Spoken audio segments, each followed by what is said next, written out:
Hello, Jay here. If I could ask, could you give us a little 5-star rating on Apple Podcasts? Go on, please. It won't take long. You can just do it now. That'd be lovely. And share the podcast. Tell your friends. Appreciate it. And on today's show, we're talking to Director of QSI International School, Phuket, Rob Peters. Canadian Rob arrived in Phuket 4 years ago after working in schools around the world. He talks about his journey from part-time bouncer to working at schools in Turkey and Kazakhstan to now the head of QSI International School, Phuket. Mr. Peters, is an awesome guy, true gentleman. We only wished he was our principal back in the day, and maybe, just maybe, we could have been better. I'm not sure even Rob's that good. Anyway, enjoy the show.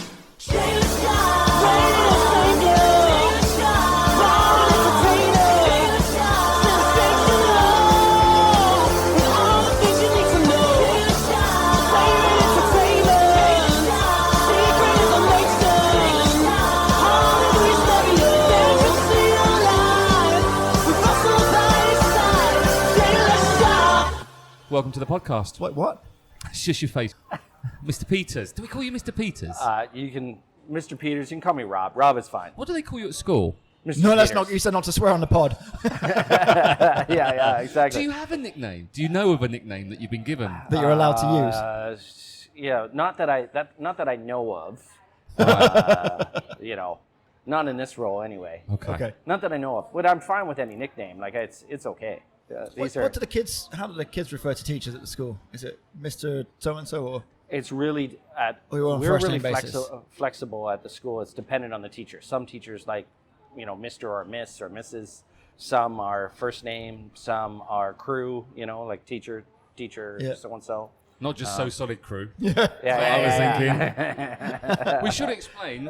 Rob Peters from Quality International School. Is Yes, that right? Phuket. Yeah. Phuket. There you go. That'd be QIS. I see. This is why I should have gone to school. It would be helpful. Yeah, exactly. We've been trying to get hold of you, and you've been trying to get hold of us for a few weeks. Yeah. And I'm going to apologise. It's all his fault. Yeah, as it's I point okay. at Russell. It's my. Well, that's okay. I'm used to it. But we've got you now. Yeah, happy to be here. Thank you very much. When did you get to Phuket? We arrived about 4 years ago now. Oh, that's my a wife. we. Yeah, Yes, my wife and I. Russell knows my wife. That's and not a our podcast two- extra story. And our two dogs. Yeah. And our daughter now, and soon to be son. Yeah. So, but we came 4 years ago from another QSI school, and took over here as head of school. So where were you before? Almaty, Kazakhstan.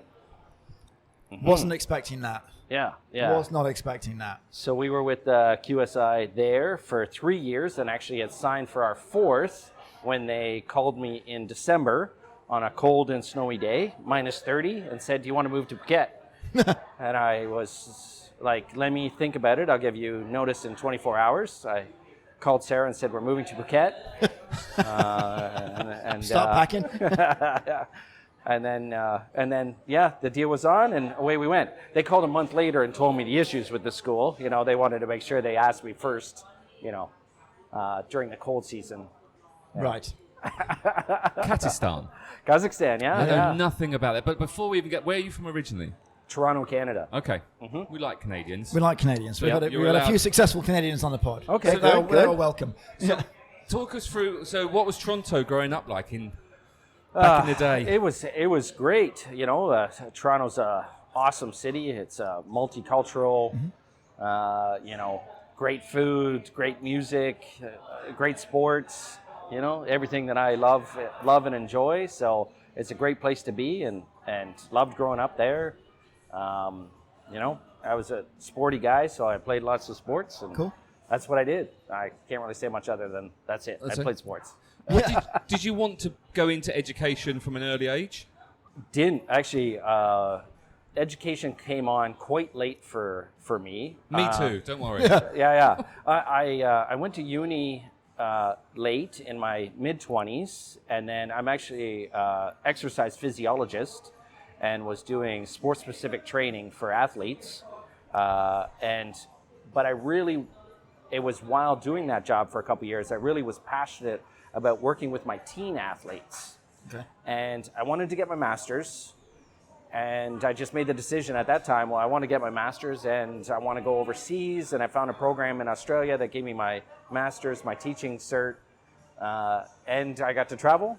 And Ticked all the boxes, off we go. And 16 years ago, I went overseas. Right. And that was it. So two quick questions. Yeah. You went to uni late. What were you doing sort of post-school, before uni, and that sort of Yeah, so after window? high school, I worked in a couple factories and construction, and was a bouncer at one point in time in a reggae calypso club in Toronto. Yeah, A so reggae calypso club Yeah, in the middle yeah. of Toronto. yeah, Wow. it was fantastic. Yeah, it was cool. It was a cool gig. I worked at the VIP room. I was the you know, the Your name's not on the list, Joe. the fuzzy carpet, you know, roll thing Yeah. that lets you in and out. That was me. You I two got can to- have bouncer Yeah. conversations. Russell bounced at strip clubs. Yeah. Oh, nice. Yeah, Did you? yeah. That's awesome. I was No, not no, there. it's not. Trust me, it is not. The first 2 nights, you're like, this is the best job in the world. Third night on, you're like, fucking hell. Yeah, what am I here for? Yeah, seriously. Yeah. No, mine was a lot more fun. Yeah, I'll give you that. Good music, good atmosphere. Wow. And then the Australia thing came up, and that was it. Had you been overseas before that? I mean, Caribbean, you know. Oh, just the Caribbean. And Yeah. you say it correctly. Well done. Yeah. You know, U.S., Mexico, Okay. you know, I across hadn't ventured Canada. too far afield. I hadn't been anywhere outside of North America until I went to Australia. So when I decided to go as far away from Canada as possible. I went to the other side of the world and Yeah, went kinda, to yeah. Australia. You know? Whereabouts in Australia? Brisbane. Went to uni in Brisbane for a year and then moved up to the Sunshine Coast and taught at Sunshine Beach State School. Lived on the beach up there. And So that was your first teaching gig. Yep. Was Australia. And still Yep. within the realm of sports science and all of that. yeah, so I taught physical education and middle school science. Okay. Yep. That's how I started, and then went from there. And then they offered me a full-time position, and at the same time I got offered a job in Istanbul. And I was like, well, I mean, I can always come back. Yeah. You know, let's go to Istanbul. And how did these jobs come up? Were you just sort of? And can I? When was this? When were you in Australia? So I was in Australia. I moved to Australia in December of 2005. Okay. So Yeah. were you just sort of googling around, looking for jobs, and saying just randomly what might? So for international, there's many international educators that I'm sure listen to your podcast. Four.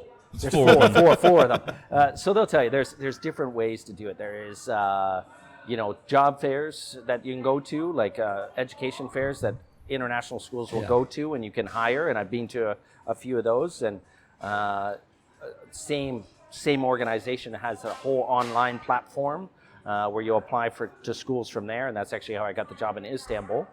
And then others is just cold emailing. You know, I probably get 25 cold emails a day from people in Thailand looking to move to Phuket. You know, the teachers, qualified teachers working in Bangkok and Chiang Mai or various locations. So there's various ways to do it, but I went the route of the organization.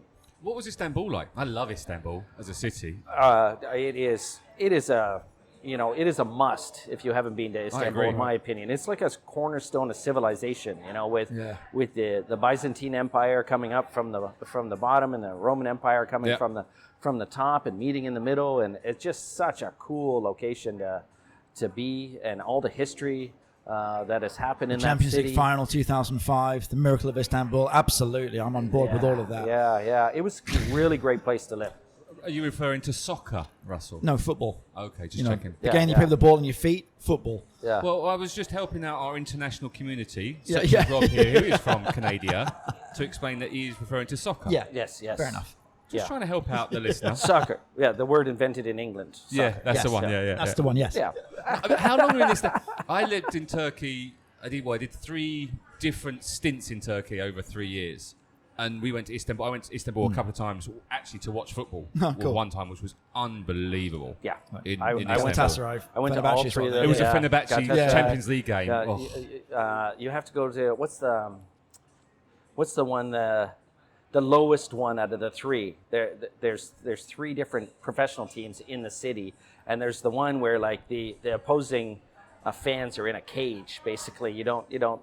It's proper old school football. Yeah. I went to that one. That was my first experience there, and then went to go. We got test through, ride. when I first went to Fenerbahce, you have to walk through a cage first, so that the opposing fans don't throw stuff on you, and you have to get. We were there 3 hours before kickoff because they want you in, and you're sat down, and you're just sat on fenced off concrete stairs. There's no seats or anything. It's just concrete stairs. The atmosphere was just amazing. Yeah. Unbelievable. They are mental there. Yeah. It's great. Don't want to fight them, but they are Yeah, they good love fun, their though. football. Yeah, they certainly do. No, I love. Did you get to travel around Turkey much, or was it just Did Istanbul? yeah did down to Italia and Cappadocia, and then went up to the north. I forget the city, but did some good little tours around there. It was cool. Were you with your wife? Sorry, Russ. Were you with your wife at the time? No, I didn't meet Sarah until 2 years after that. Okay. My second year in China. All right. Oh, well, then. We'll get to that. Yeah. In terms of Istanbul, then you were there for how long? Just 1 year. Just a year. And again, teaching same sort of thing, or? I was teaching, science and PE. The organization that we won't mention didn't really have it together. They hired 66 of us to infuse into their 8 schools. 62 of us left after the first year. So That's 4 left. Yeah, well done, Jay. Yeah. You're on fire today. I'm doing well, aren't I? Yeah. So that tells you how it went. Yeah. It was a great experience. I wish I had more money to explore even more, but it was a good place to be for a year. Okay. And then, so was it a thought of go back to Australia or just look for something new? Or did you start the travel bug to go to different that's places? when I actually went to my first career fair there, put on by an organization called Search Associates, and got hired for the job I went to in China. Yeah, I went to Shenzhen, China after that. Shenzhen, right, okay, cool. Yeah. I don't know where that is. I know where China is. Yeah, it's in China. Yeah. Thanks. Right across the bay from Hong Kong, basically. Oh, okay. Yeah. And what was... So that you'd never done that must been a bit different going from into... I mean, because Turkey has a European feel a little bit. Yes. And Australia obviously has a Western feel. China must have been very different. Oh, crazy different, right? And when you're not, educated in what to expect in those situations, and you walk into your apartment and duck, I'd imagine for you. Yeah, exactly. Yeah. And the school gave really nice apartment, and it was in an interesting location, but we'll leave that for a moment. Did you choose this particular role for the job, or it was the only thing that I wanted to get out of Istanbul? It was the only thing that was there, or just I've never been to China? What was the driver? So I actually had a few offers. One in Cyprus, one in the Middle East, that all came up, as well as staying in Istanbul. I could have stayed there another year, but I really was interested in going into Southeast Asia. Okay. And I had friends in Hong Kong that I had made when I was in Australia, and so I knew people in the region that was relatively close, a little 30-minute ferry ride. So I was like, yeah, let's do it. And it was PE and coaching. It was exactly what I was interested in, and these are all international schools, I'm assuming. Yeah. Okay. This was actually my first QSI school that I was with. Okay. Which is their largest school. It's about 1,500 students. Oh wow. 4 campuses, very large school. Yeah. And so how long was that stint in China? I was there for 3 years, and that's where I met Sarah, and we got engaged while we were there. And Well, that was quick. Yeah. And I was athletic director. I took over my second year there as athletic director and head of physical education. What was Sarah doing? Sarah was, at that time, she was teaching grade 5, which is part of the reason why we moved on, because she's a high school English teacher. Grade 5 is about 10-year-old. Thank you. Yeah. Exactly. I have to help him sometimes. Yeah, that's okay. That's okay. Yeah. And so we were there. She was there 2 years, and I was there 3, and then we moved on from there. Yeah. And when you met Sarah and then you got engaged and you were at QSI, did you feel that was where the love to stay with that particular brand, Or No, was we it actually, just so we happened? actually left. We actually left Okay, well, QSI. forget So that no. question then. Did you Yeah. hate QSI at the time? No, not at all. QSI, has always been good to our family, and it's a good organization to work for. Every organization has its shortcomings, Sure. for sure. But they've taken good care of us. But we decided at that time that we both wanted some different opportunities, and we went to a job fair actually here in Bangkok for search associates again, and it's one of their largest fairs. So you were in China, and then you flew to Bangkok just to go to the job fair? Yes. Wow, okay. Yeah, which is very common. The Bangkok Job Fair is one of the largest. The two major organizations, one's called ISS and the other one's called Search Associates, both have their job fairs here in Bangkok, and it's one of the first fairs of the year, and they're massive. Is it like speed dating? They've got all the tables set up, and you basically go from table to table to table. It's even crazier than that, okay? And it's an experience that you would never think you would have doing interviews, and I'll tell you why. Mildly creepy, I have to add, and for those that have set this up, it is creepy. So you go in, and all these tables are set up, and you meet all the people at the tables, and you get a time slot to interview with them. The interviews then start the next day for 2 days, and you go to their hotel rooms, and you interview. And so you're traveling up and down through the hotel, Shangri-La, Sheraton, the big ones in there, going into people's hotel rooms to interview. So it can be really awkward at times sitting on someone's bed being interviewed while they're on the desk, having an interview. Very bizarre situation. But I mean, if you were staying in the hotel and you sort of, just rock up in my dressing gown and walk down with my cup of coffee. I was next door. I thought I'd make this easy. Exactly. Were you and Sarah at the time both looking? Because how does it work with couples looking for a job? So did you go in there with the fact that we're a couple, a bit like Russell and I are a couple? Yep. Yeah. Apparently, because last night This is Russell was true. asked many times where Where's I Jay? was. Yeah. I was at home. Well, that's okay. Yeah, it was fine. Yeah, we didn't. you're- We're don't have out to get it nights all the out time. independently. Your partner can go out at times. Exactly. Yeah, it's not a problem. Yeah, but he just came in so late. Woke me up. That's why I'm so tired this morning. But how does it work? So when you get to you go to the fair and you say, right, this is my partner. We're a team. Yeah.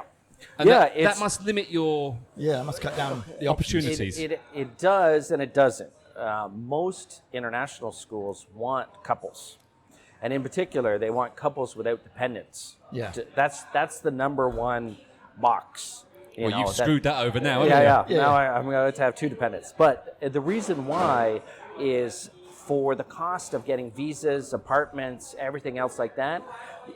Believe it or not, the cheapest option, the most value for their dollar is a teaching couple without dependents. You've also got the fact if you've got dependents, there's the school fee attached to that. Yeah. Plus the fact if you're there on your own as an individual, how are you going to settle into this new environment, this new place, regardless of your travel experience. Yep. If you're going with someone, at least you straight away obviously someone, you've got a bit of grounding there. So Yeah, maybe that's and the likelihood of you staying and fulfilling a contract goes up significantly. So But it fulfills all those But requirements. at this time, you're still looking for PE roles, head of PE roles. Yeah, so I was looking for athletic director, head of PE, Okay. or both. Yeah. And then, is there a difference between athletic director and head of PE? Yeah. Oh. So your athletic director is taking care of all your, after-school athletic programs. Your football, your basketball, your badminton. You're traveling for tournaments, all that kind of stuff, as well as hosting matches and whatnot. Your head of PE is strictly curricula, so your PE lessons taught in the school. athletic director sounds more cooler Yeah. to me. Yeah. So you was looking for that role, It and is. Sarah would... PE teachers, you suck. No, you don't. No, you don't. I love you all. Some of them don't. And Sarah's looking for English Yeah. senior school? Yes. Okay. So your those specific two roles are very narrow. So my point being is, if I go to the table and say, right, I'm looking for PE, Sarah's looking for English. There isn't English, but there is PE. Yeah. How does that work? Or do you two then say, okay, well, we're not interested? Some schools will look to see what the fit is. Some schools will look at your resume, your CV, and see what other things they can offer. So for me, it would be science, right? So they could say, you're interested in teaching middle school science or biology, and with Sarah, it could be special education. So we did have that on the board, right? Because she's secondary special education head at UWC here. So they can look at that and offer I didn't those. realise. So your missus works at UWC XYZQUI. TF, yes. Yeah. Which brought another question. When you went to this particular fair as a couple, was that something that was on the cards? That, if we can't get the same school, as long as we're obviously in the same country, within the same sort of shouting distance, is that something that's viable? Was that something you looked at? Most teaching couples want to work in the same schools. Sarah and I actually enjoy working at different schools, especially because we're both, at the time would be middle management positions, right? And the chances of a school having middle management positions at the same school, we ended up getting it in Kuwait and Dubai, and again in Kazakhstan, but it's not the norm. Right. It's not the norm. And so we actually worked at 2 different schools in Dubai, and worked at 2 different schools here, and worked at 2 different schools in China. Yeah, so. So you went, this is real. So from China went to Bangkok to the job fair. Yep. And where did that then take you? Kuwait. Okay. We went to Kuwait. Yes. I was going to make a stupid joke. I was I was convinced you'd have one lined up. I did, and I don't know. I guess we'll have to Kuwait for it. Anyway, but here a week. That's good, Russ. Can I? Excuse hold me, on. I'm just going He's just dropped the mic and everything. Hold on. Yeah, you can Kuwait for it, because I'm just going to edit your bit out. you. That's all I'm going to do. Yeah. I'll have that one. Good. Cheers. Good. Kuwait must have been... I've never been to Kuwait. Must have been difficult for Sarah? It's we love the kids there. The kids were great. Is that a... Yeah, no, you've answered that very well. No, it was very difficult for her. The people can be quite lovely. They're, the warmth of Arabic culture, and they have this real community, almost tribal. Yeah, it's so hospitable, and you can't go in anywhere without sitting down to have a cup of coffee or a cup of tea. Like when you go to customs to get your stuff out of customs, if you want to rush them, they're going to take twice as long. If you sit down and have a cup of coffee or a cup of tea with them, then all of a sudden they're like, okay, let's go. And we'll just stamp a couple things and you go. And that's... I find it similar here. I just take brown envelopes with me rather than cups of tea. And things seems to happen a lot quicker. I don't know why. Sure. Yeah. Service fees. I call them service fees. Yes. Allegedly, let's say. Let's just get that out there. Allegedly, yeah. But there was times where it was very difficult for a woman, and in particular, Sarah's relatively petite, blonde-haired, green-eyed woman. Yeah. And what did you do much? Because you get a lot of holidays. Because teachers get a hell of a lot of holidays. Bless you. Yeah. Did you do much traveling around? Traveled all around the Middle East and saw many of the countries there, and as well as it's a quick jump over to Southeast Asia, so we did come over this way a couple times as well. But yeah, it was good. It was a good spot, good location. So Kuwait. Sorry, go on. I was going to say, just before we sort of jump to the next place. So you've now been away for, sort of, I'm guessing, 10 years? Yeah, a long time. At that point? Yeah. Let's see, 2 and then 1. 3. Mr. Peters didn't do maths. And then 6. Yeah, science and PE, fine. Yeah. 6. Maths. And then, so now we're at 8. We're at 8 years by the time we're leaving Kuwait. Right, okay, Alex. And it never a thought that I wonder what it's like back home, or never any drive to go back? Or? I mean, we would go back every summer anyway. Yeah. As part of international programs, you get flights to and from your home country every summer. Is Sarah Canadian as well?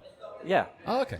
Yeah. So you just go back every summer. Okay. Sarah Canadian? No. Oh. Sorry, I didn't. I heard the person behind me. Sarah is American. Okay. But how does that work? That must be difficult for you. I mean, look, nobody's perfect, right? Yeah, exactly. I mean, she must have a great personality. I mean, she's does. lovely. And our brothers and sisters to the south, there is many wonderful people in the U.S. Their previous politician and followers not so much, but I think any decent American would agree with you on that context. Yeah. But anyway, moving on from that. Oddly enough, we were from 2 different countries, but only lived a 6-hour drive, 1-hour flight apart. Right. Wow. You know, that doesn't happen. We have friends that are from the same country that are like, you know, one's from the East Coast, one's from the West Coast. Right. You know, 5-6 day drive. Yeah. You know, we just so happen to be. Yeah, and that's quite. I met in China, right? Yeah, It's quite exactly. bizarre. It's just weird, isn't it? That is. Oh. And so Kuwait to Dubai. To Dubai, yeah. Went to Dubai. What was that like? Because I've not only my experience of Dubai. In fact, I haven't done much of the Middle East at all, apart from flying in and flying out. So I don't really see that much, apart from horrible people that get on the plane. Yeah. And that's the only experience I have of the Middle East. Yeah. What's Dubai like? 'Cause a lot of people say it's quite soulless. It's Dubai's a hard place to explain, you know, because the Emirati population is only about 13% of Dubai. You know, there's actually a stronger UK population. I think they're about 35 or 37%. We get everywhere. Yeah. And so there isn't the Arabic culture embedded in there like somewhere like Kuwait had, or if you go to Doha, or you go down to Muscat in Oman, you know, beautiful Arabic countries with strong culture. Dubai just doesn't have that. It has a strong city feel, and it has its own feeling there, but it's kind of like almost like fantasy land, you know. Nothing seems, it's all very white and sterile and not very real. There's, I guess, the grit. It's missing the normal city grit that you would have like you have in to get off the beaten, London the beaten or path. you know, yeah. And I've also heard from teacher friends that it's also a very difficult place because the children at the international schools can be, what's the best way I can put this? I don't know. You can say it. It's okay. A little bit snobbish and a little bit kind of they're muddy-codded. They've got nannies look after them, and so they didn't have much respect. Yeah, difficult. Yeah, and my school that I was at had kind of almost the students that didn't fit into those schools, where Sarah was at the sister school, and it was one of the premier IB schools in Dubai, and very much had that feel. Elitism, I think. Yeah, that's probably the right word for it. Yeah, There was a little bit of that, you know, and I was on my yacht this weekend, right? Yeah. You know, so on and so forth, type thing. So. And there is a little bit of that in Phuket, I'm sure, Yeah, as well, yeah. at some of the schools. Not so much at my school. Yeah, mine too. And now they'll get to the interesting one, Kazakhstan. Yeah. So how did that come about? Because that's not a place. Russ, where do you want to go on holiday? Do you want to go to Kazakhstan be honest, with I me? mentioned this to you a while ago. Did you? What did I say? No. No. Oh, I didn't want to go. Have you changed your mind now? No. Right. Well, let's see if Rob can change your mind. It, for it you. actually Sell it to me. It is one of those almost untouched locations that it's not on anyone's radar, and that's why it's actually a cool place to go to. We fell in love with it. Like I said, we signed for a 4th year when they offered here. But how did that opportunity? Because when you're looking through your speed dating brochures for new schools, and you say, "Oh, Kazakhstan," did it jump out at you? Was it something you've researched, or? So we at that time we were with in Dubai, and in particular the organization we were with. Let's just say by the end of the first year, we had signed 4 different contracts, and each one taking a little bit more and more away. In particular, the last one took women's healthcare almost completely out because they could. And so we made the decision to look elsewhere, and we reached out to an organization that we knew and loved and saw what they had to offer. And at the time, QSI had a PE science and head of English position open in Almaty, Kazakhstan, because we have, at that time, 4 schools in Kazakhstan, QSI had. And we were like, where is this? Much of the same. Where's Kazakhstan? And we look at the pictures, and we see the school with the mountains in the background, and you Looks know, amazing. Yeah, you know, because it's kind of like almost in this U shape around the Tinshan mountain range. It's absolutely beautiful. You know, 30 minutes, you're 3,500, meters. You know, top of a ski hill. Why does It's QSI gorgeous. have so many international schools in Kazakhstan? A lot of students. Oil? Oh, okay. Okay. And QSI are AOS schools, so American Overseas Schools, which are, in the short version, they're connected to the State Department. This being the exception. A lot of them are embassy schools, in locations where the norm is not to go. So all of the stands, we have schools. Former Soviet Union bloc, we have schools. That's why we, Are you saying, China. Rob, that you teach at a spy school? Are we being honest now? Yeah, could be. Excellent. Good to Yeah. know. So cover blown. Well done, Jay. Yeah. That's why I have multiple passports. Yeah. Just on a side note, you mentioned there, obviously, they had the 2 positions at this school, which is great, and then, okay, they've got the positions, let's see where it is. Was that usually how it worked? See what the positions are available, and then find out where that is? Or did you kind of spin the globe and say, hey, I want to go to New Zealand, I wonder what jobs are there, or did it just not matter? It really comes down to the time that you're applying. Like, you can go to a job fair and you can look at the board and what people have to offer, and you're like, oh, well, I want to apply in Singapore, or I want to apply in Shanghai, and so you go to apply to those places and Just get the job and see what happens, or don't get the job, and see what gets left over. Even when we took the job in Kuwait, we had several offers on the table, and we really wanted to go to Tokyo. We had an offer at the same time in Tokyo, but financially just couldn't see making it work. Well, fun enough. My next question was going to be, were there other opportunities that you had that you either didn't take or wanted but didn't get?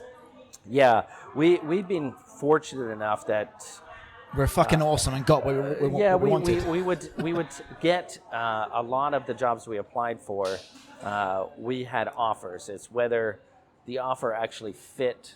We had a lot of student loans that we wanted to pay off and get ourselves in a position to be okay financially. So there's a lot of decisions when you're making it. And Tokyo being somewhere I've always wanted to live, but I mean, why do you want to live in Tokyo? it was just one of those places, right? Istanbul was one of them.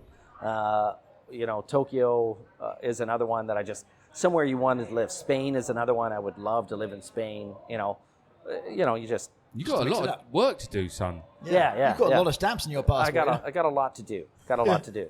This is country number 7, so I'm on a good roll. Yeah. So Kazakhstan, was it? How long were you there for? 3 years. Sign for the 4th. Yeah. Pay attention. Yeah. Yeah, and loved it. Because it's like, at the time, the city was really changing, and it has a lot of new money from the oil. So lots of little bistros and cafes and You wouldn't think popping up. I wouldn't even think there's a city there. Yeah, great lots of goats. I'm thinking. Lots of goats. Dust roads with goats. Yeah, and that's it. I didn't see too many goats, to be honest with you. Tell them there's lots of goats. Yeah, lots of goats. I love it. Really Great 4x4. We had a 4x4 and camping and hiking and if you love being outdoors, it's an amazing place to be. What language are they speaking there? So Kazakh is the native language, but they're Russian speakers, former Soviet Union as well. So most of them speak Kazakh and Russian. And how was that for you guys?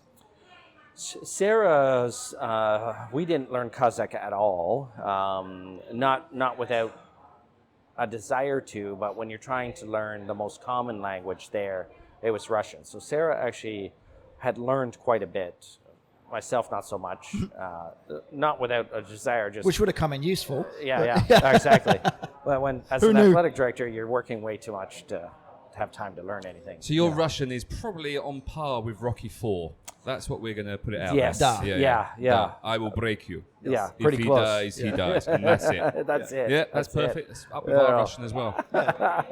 So I'm really interested in Kazakhstan because that's Borat country, isn't it? Yes. Yeah. So although that wasn't, I don't think he filmed it actually in Kazakhstan. No, I don't think he did either. But that's kind of everyone's perception of Kazakhstan is that, which is maybe not a good thing. Yeah, they don't like it actually. No, I bet they don't. I bet they don't. But just like Aussies aren't really, keen on, the Foster beer guy or what's the guy, Crocodile Dundee guy. Yeah, but to be fair, that's more accurate. Yeah, probably. Russell's favourite country is Australia. Not. But you went to, was it American thing you went to last night or Australian? No, it was the Australian one. So why were you at the Australian thing last night? Because I was invited. And I thought it'd be rude not to go. Sorry, we're just going off. Was it good? Yeah, it was actually. It was good fun. And a good night. Good, nice. So at this time you was athletic director, head of PE.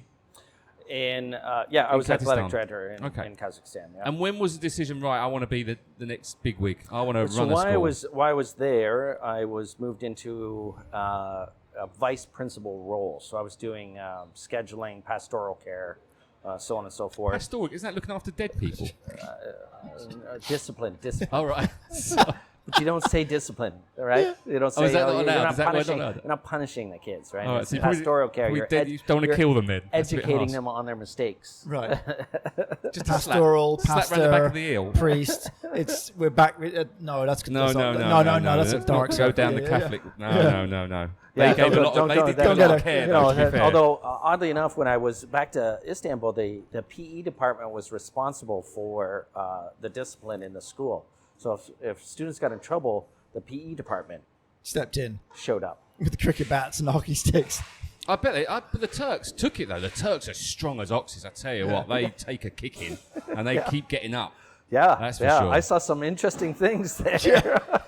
I was just like, wow, I won't be coming on these visits in the classroom. I've played sport against some Turkish guys, and I tell you what, they are don't- yeah. strong as oxes. Yeah. If you needed something moved, I used to work on the beaches and sailing, and if you needed a boat moved, people would go and get the 4x4 and a trailer. No, just get a Turk. Yeah. They'll just get Turk power. Yeah. Just drag it up. Absolutely. Mental. Absolutely. I say, so you was in charge of discipline, nicely. Yeah, and scheduling and so on and so forth. School Scheduling when the events. kids were coming in to get beaten. Yeah, exactly. Just like for the record, Robert's never beaten a child, ever. Just want to No, put that out there. no. Not Ralph yet, on Monday anyway. morning. You know, yeah. Might be beating Russell up. Do you feel that, because when I moved on, and I can't relate the way a little bit, when I was teaching sailing, and then I moved on to management, I kind of just missed the actual hands-on stuff. So what was you're going from athletic directorship to more kind of scheduling, which does sound a bit boring, if I may say. It's not the most exciting part of the job. It really isn't, for sure. Even now, when I'm doing scheduling or I'm doing, the logistics side of the job, that's not. Do you have a big table and Not lots it. of boats and Post-it airplanes and cars moving around? That's what I want you to be Post-it doing. notes. Oh, Yeah, post-it post-it notes. notes. Okay. You just put a bunch of post-it notes because then you can move it. Yeah, right? color coded and all that. And, yeah. and when you're in a big school, that 700 kids in Almaty, and so you have many teachers and many that might be teaching the same class, right? But you have multiple sections, right? So you have to, okay, well, this person moves this class here, and you got to kind of move it around, and yeah. And did you want to take that next? You were willing to, and that's the progression you wanted to take. Yeah, at that time, I was just finishing my second master's in education leadership. So Second, Yeah. he's done 2. Yeah. How many Yeah. have you done? Masters. It's funny you should mention that. Why? None. None. yeah, exactly.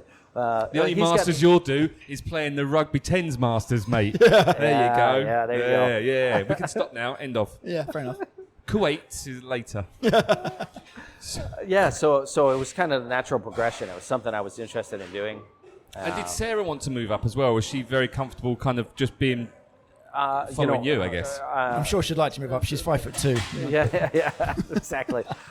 Sarah has her own master's in leadership and was head of English and capstone coordinator, AP. So a lot of people know about the different, A levels at your Thank you for school. looking at me and dumbing it down. yeah, Rob. yeah. Appreciate that. your audience. UWC is IB diploma program, the DP program, and QSI is this particular QSI is an AP school, but in Almaty it's a capstone school, which is a new program that they have, and it's kind of like upper level classes.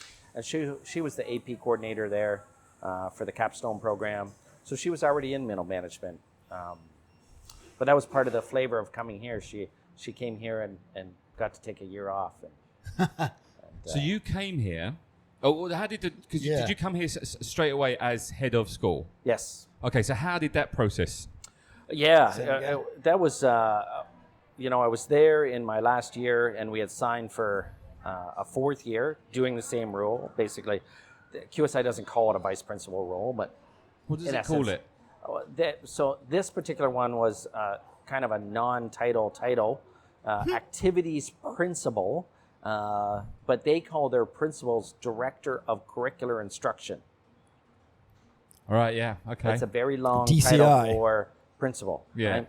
And then head of school, right? So they call director. So I'm a director at this school, but it's head of school or superintendent at some schools and See, headmaster. superintendent And doesn't. DCI, it just Superintendent to me is a police. Yeah. Yeah. Or someone that does the beatings of the Yeah, kids when yeah. they're naughty. And I think, Oh, well, Head Start, they call it headmaster, right? Well, Well, headmaster. that's well, old school. That's- I'm old school, so I had a headmaster at school, Yeah. and you were scared to go to the headmaster. You were scared to go to the deputy head, but more scared to headmaster. I Yeah. wasn't. and I went dinner so ladies, often. dinner ladies were the scariest. Yeah. You got sent to the dinner lady, you're in a world of trouble.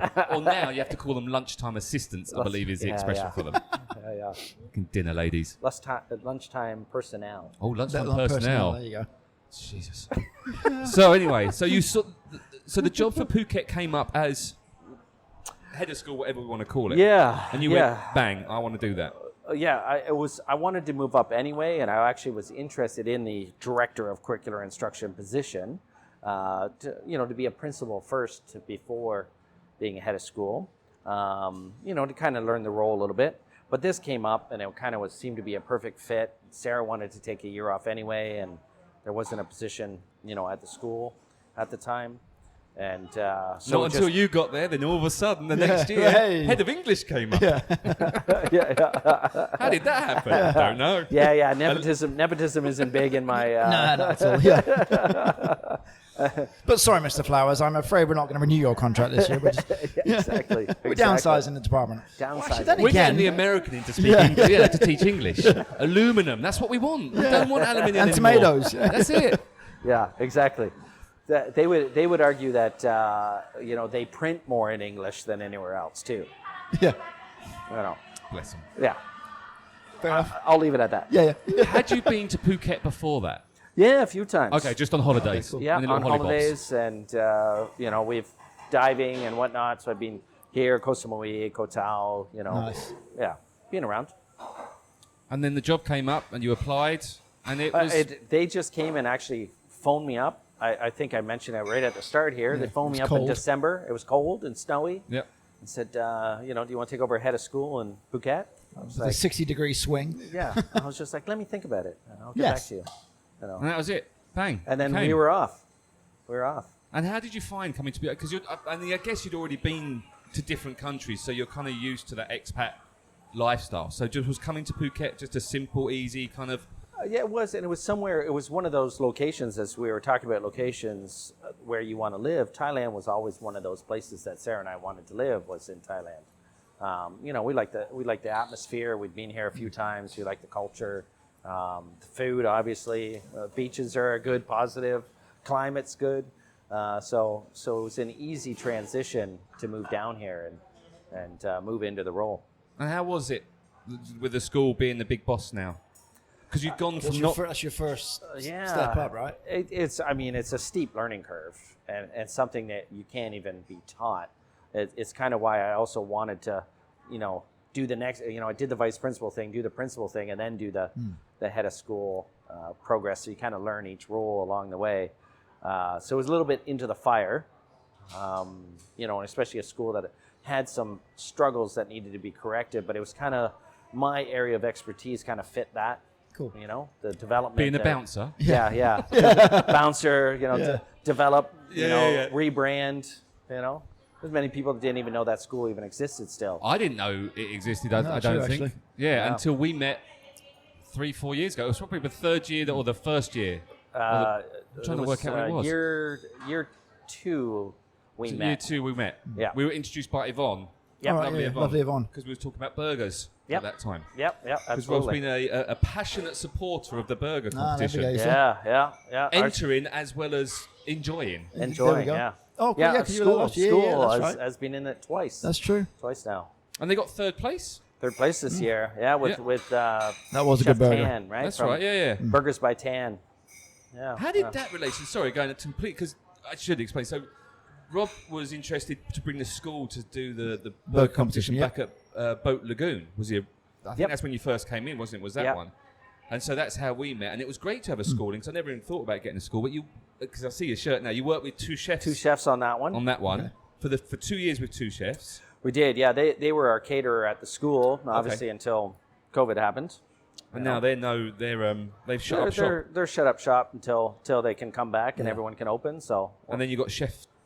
What's his name? Chef Tan. Chef Tan and this petite little Thai lady, and her food is actually fantastic. Her burgers are wonderful, and it was actually one of my staff. We were looking for a new partner, right, to help us. Being a small nonprofit school, the partner helps us quite a bit to be able to put on the burgers and get them out there and cover the initial costs so that we balance the sheets, so to speak. And one of our staff went in and spoke to her, and she was very keen to do it. She hadn't even heard of the burger competition before. That's terrible marketing. Terrible. Disgraceful. Yeah. And nor did 2,500 people that came to the event. Yeah. The biggest event in Phuket. What am I Thank you here very for? much. What am I here for? But she was very excited to come in and had some, good product that she wanted to. But I have to say, on this year, the kids were really active as well. They had been the couple of years before, but this year, it was November last year. They were really en masse, enjoying it and getting around and promoting it. And that was a key thing about the whole burger competition. Was it's about promotion. It's about having fun and laugh. And your kids really jumped in it, or the school kids really jumped into it, and really they were great. Yeah, they had a great time. The different partners, different angles. With two chefs, they kind of help them, guide them, so to speak, and the students created their own burger, and created their own burger name and everything for the first round. This one, it was kind of, the partnership for her to be in, it was kind of her burgers, and we just worked with her. Okay. So just different partnership, but still great experience for the students to work the grill and learn by doing. It's a very eclectic mix, really, though. In terms of, it's not something you'd have on your normal curriculum for the school, right? Yeah, not at all. With that kind of in mind, though, what other things do you have any other ideas sort of in the pipeline, things that you want to do with the school that either aren't being done now or that you want to tweak and change? Yeah, we're always working on building and developing things. The burger competition came out of our cooking competition that we host annually. The fifth one's coming up here in March. And that is, again, all the students will come in and compete against other students from all the other schools. Cool. We'll come and we host the event at the school. And then, a bunch of the top chefs will come and judge it, kind of like a Top Chef type thing, and give out prizes. So, we got Pablo from Didos, and we have, Adam from Two Chefs, and so on and so forth. Big shout out to Adam, actually. Yeah. Because they've just started a online food business, haven't they? Yeah, Kids' food. Kids Meals Phuket. Yeah. Yeah. I'd give him a shout. We should get him on. He's a really, really cool guy. Cool. Really cool guy. He is. And lots of great ideas. And his wife's very pretty too. Yeah. Yeah, she is. And has her own stuff going on. Well, she used to do events. She was wedding planner, wasn't she? Events and wedding planning and whatnot. No, lovely couple. Cool. Yeah, and just growing from there, being a small nonprofit school, we try and get really involved with community-based ideas and activities, whether it's various initiatives that we try to work with, like we partnered with the governor when he had his Keep Phuket Clean initiative, and we were doing and worked with the hotel association to do active beach cleanups more than just the token one beach cleanup a day. And then take the picture with their vinyl thing and say, we clean the beach, well done. Yeah. So we were making ours like a monthly, and specific to a beach that we'd work with the hotels that's really struggling with a lot of garbage and whatnot, and get out there. And just trying to educate the students, because many of our students at our school are Phuketians, parents own small businesses, here on the island, whether it's a dive shop or a small restaurant or hotel type thing. So Canine resort. Yeah. So they're interested in the long-term, growth of Phuket, right? So how much of 'cause obviously as QSI as a brand, you've got to report to higher ups at some point.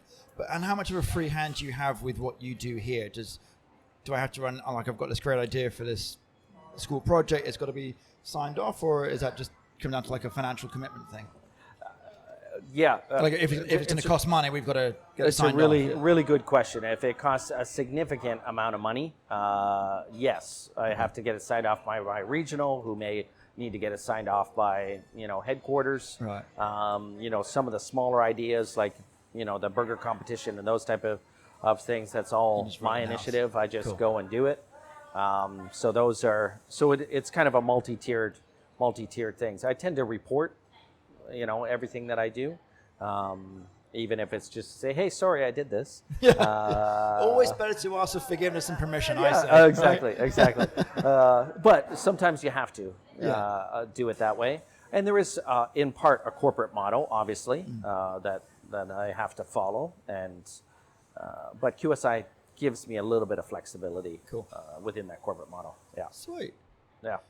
And also, you've traveled rather extensively, and you mentioned earlier you've got some other sort of, obviously Tokyo, Spain, other sort of hotspots you want to go to. But what other sort of things have you got on your bucket list, either for you independently or maybe for you and Sarah together? Yeah, and that's the when you go overseas a long time, you get a lot of things on your bucket list that you start checking off pretty quickly. Seeing the pyramids in Egypt, or seeing the Colosseum in Italy, or I think he's boasting a little bit there. Yeah. Real rattling them off. yeah. Live in Kazakhstan. Kazakhstan. Various things. So I've checked off quite a few. Does it change your bucket list now that you've got one child and you've got one on the way? One on the way. So has your mindset changed about what you want to do from a bucket list point of view? It does, and it's always evolving. So there's definitely things that I want to continue to do and grow, and get to. But it's an evolving thing, and with children, it's even more so. Now it's more, seeing their success. Sure. And doing stuff with and for them. Yeah. Okay. And seeing what their future is going to look like.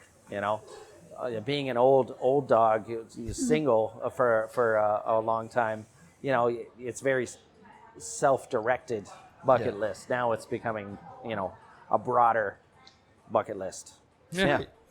Well, Mr. Peters, thank you very much. Oh, this is awesome. for having us. Thanks, man. That was cool. I do apologise. It has taken a long time to get you sat down here. Worth the wait, though, I would say. Yeah, and worth the wait. we should mention a big shout out to Starbucks at Tesco. Other Tesco's are we're not available. in Bake for once. Yeah, we're not in Bake. Yeah, which is we usually good. do it at Bake, but no, we've got you in that would be nice. Starbucks, Yeah. which is just across from the school. The school's over yonder. Yeah. I don't know why we're all looking through the window, but it's somewhere over there. But no, thank you very in the car much. park. Yeah, and we look forward to. I'm not sure what's going to happen in the bird competition this year. I've got a feeling it's going to be 2022 when I'm going to the next one, but we'll definitely get you guys back in it. We're ready to go. We got to take first prize. Sweet. We're happy to rival those hotel and burger vendors and be the underdog. Yeah. Well, Yeah. third place. I mean, hey. Well, Second loser, I guess you could. But we shouldn't. No, let's stay positive. Let's stay positive. QSI, if you're interested, go and check them out. We'll put all the links in the description. So if you want to go and have a look at your school, then Pim can just give you a shout and go and have a look around. Yeah. It is a cool school, and I love the little community there. Yeah. I think it's lovely. So and you're doing a good job. And Cheers, if you're a thank couple without dependents somewhere around the world looking for an amazing school, Go to a speed dating fair and good luck. and who knows? Yeah, exactly. And see what happens. Rob, thank you very much. You've been a legend. Thank you, guys. Cheers, It's mate. Definite pleasure. Thanks. Cheers, Russ. Cheers, buddy. Bye. Bye. Welcome to the outro. Welcome to the outro, Jay. I like Rob. Rob's awesome. He's a nice guy.